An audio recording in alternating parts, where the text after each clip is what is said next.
नमस्कार दोस्तों, झारखंड की खबरों में एक बार फिर से आप सभी का स्वागत है। झारखंड की खबर को जानते रहने के लिए सब्सक्राइब करें झारखंड समाचार के इस यूट्यूब चैनल को, जिससे कि आपको झारखंड से जुड़ी हर एक छोटी बड़ी खबर लगातार मिलती रहे। तो आइए दोस्तों, बिना समय गवाए खबरों की ओर चलते हैं। झारखंड के साहेबगंज, बोकारो, रांची, पूर्वी सिंहभूम, लोहरदगा, गिरिडीह, गढ़वा, गुमला और लातेहार के ग्रामीण इलाकों में कोरोना का प्रसार सबसे तेज है और इसका खुलासा राज्य में चल रहे गहन स्वास्थ्य जांच अभियान में हुआ है। जांच रिपोर्ट के अध्ययन में यह बात निकलकर सामने आई है कि ग्रामीण क्षेत्रों के जांच में 15% संक्रमित मरीज इन्हीं 9 जिलों के ग्रामीण क्षेत्रों से पाए गए हैं।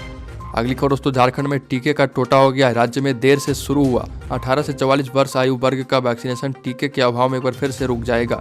देवघर, धनबाद जैसे बड़े जिलों में इस आयु वर्ग का टीका शुक्रवार को ही समाप्त हो गया है और वहीं कुछ जिलों में शनिवार तक समाप्त हो जाएगा। राज्य के वैक्सीनेशन प्रभारी ए डोडे ने बताया कि झारखंड में 18+ वालों के लिए मात्र 80,000 टीके बचे हैं।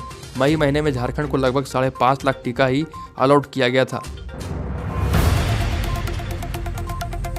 साथ ही दोस्तों, रांची में शुक्रवार से मोबाइल वैक्सीनेशन अभियान की शुरुआत हो चुकी है। स्वास्थ्य मंत्री बन्ना गुप्ता ने जवाहर नगर क्लब परिसर से कोविड-19 सुरक्षा वाहनों को हरी झंडी दिखाकर रवाना किया।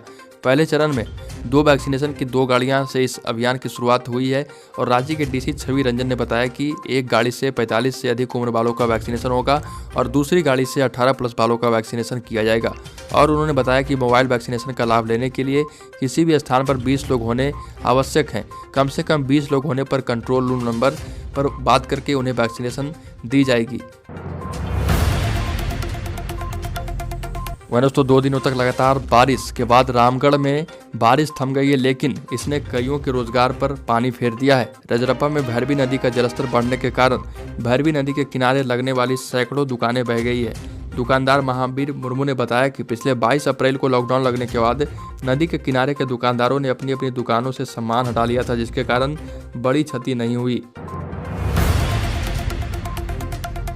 साथ ही दोस्तों, झारखंड में चक्रवाती तूफान यास ने झारखंड से निकलकर बिहार का रुख कर लिया है, लेकिन जाते जाते यह झारखंड में बर्बादी के निशान छोड़ दिए हैं। राज्य में 2 दिनों तक लगातार हुई भारी बारिश के कारण कई जिलों में मकान धराशायी हुए तो कई जगह डायवर्सन बह जाने से कनेक्टिविटी समाप्त हो गई है।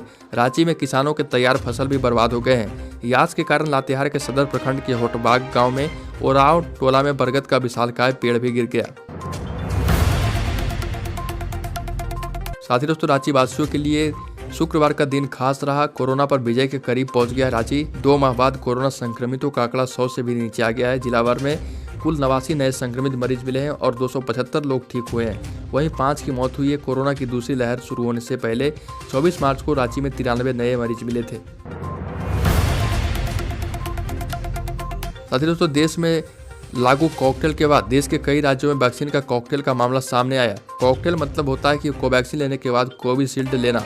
इसी तरह रांची में भी वैक्सीनेशन का कॉकटेल होने की सूचना है। कई लोगों ने पहला डोज कोविशील्ड का लिया था, लेकिन दूसरे डोज में वो कोवैक्सीन ले लिया। इस तरह की गड़बड़ी लोगों की लापरवाही से हुई, क्योंकि कई लोग वैक्सीन लेने के बाद भूल जाते हैं कि उन्होंने पहला डोज कौन सी वैक्सीन की ली थी।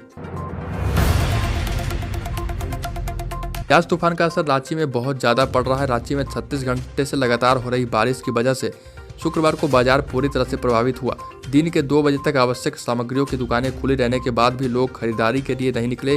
खाद्य सामग्री बेचने का मुख्य मार्केट अपर बाजार की थोक व खुदरा दुकानों में ग्राहक नहीं के बराबर दिख रहे हैं। वहीं दोस्तों, 1 जून से देश भर में कई बदलाव होने वाले हैं। सीधा असर आपकी पॉकेट और जिंदगी पर पड़ेगा, इसलिए जरूरी है कि नियमों की जानकारी पहले ही अपने पास रखें। आपको बता दें कि 1 जून से बैंक ऑफ बड़ौदा में चेक से पेमेंट का तरीका बदलने वाला है। वहीं दोस्तों, यास तूफान के सामने तनकर खड़ा हो गया एनडीआरएफ, बचाई लाखों लोगों की जान।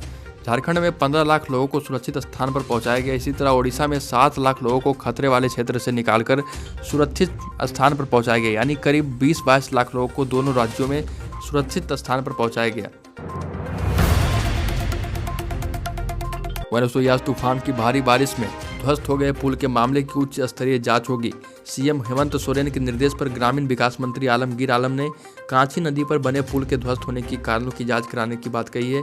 कांची नदी पर बना पुल ध्वस्त हो चुका है और सीएम हेमंत सोरेन ने इसके लिए जांच के आदेश दे दिए हैं। तो दोस्तों, झारखंड की खबरों में आज के लिए इतना। अगर आपने अभी तक इस चैनल को सब्सक्राइब नहीं किया तो सब्सक्राइब करें झारखंड समाचार के इस यूट्यूब चैनल को, जिससे कि आपको झारखंड से जुड़ी हर एक छोटी बड़ी खबर लगातार मिलती रहे।